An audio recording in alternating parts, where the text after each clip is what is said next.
नमस्ते प्रणाम, मैं हूँ आपकी वंदना। स्वागत करती हूँ सुषमा पांडे के चैनल पे। इधर दीदी हैं इनके चैनल पे, नाम ले लो अपने चैनलों के। गुड़िया मौर्य जी के चैनल पे।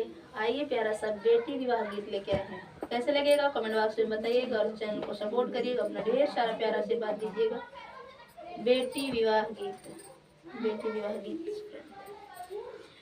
ऊंची ऊंची बखरी उठाया मोरे बाबा, नीचवाही कटहु मोहार।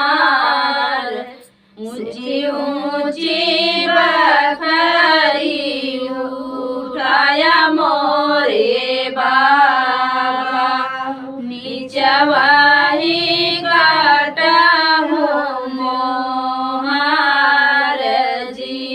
से ही चढ़ी बैठल लाल परेवना, भजला मैया जी के नाम जी।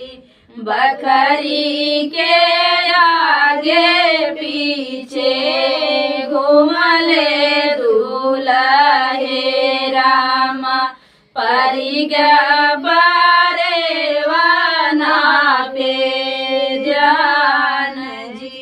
परिग परेवना पे ध्यान जी। बहरे से आवई ससुर गवाने रामा, पूछनु राम से बात।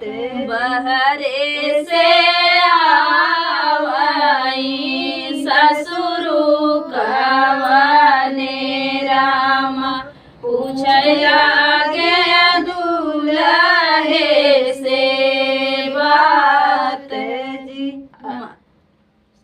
असहण देवई बेटा कसहड़ देवई, बरहलार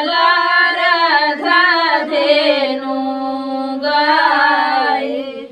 असहड़ लेवई ससुरु कसहड़ नालेवई, बरहल धेनु गाय। हम तो काले बई ससुरु लाल परेवना, भजल रामैया जी के नाम जी। नाम नाम देवई बेटा लाल परेवना, ई तो बाटाई हमारे बेटा के सिंगार जी।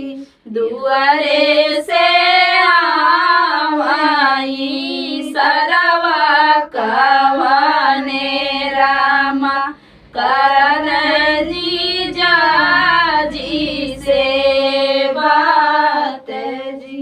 रेशम के डोलिया लियावा मोरे जीजा, ले जा परेवना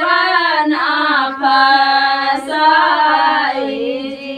ले जा परेवना फसाई जी। चंद्र बरना ऐसा बहिनी संकल पे हो, कवन परेवा के बुनियाद जी। कवन परेवना के बुनियाद जी। तो था बेटी विवाह गीत। आप लोग कैसे लगा कमेंट बॉक्स में देखिए।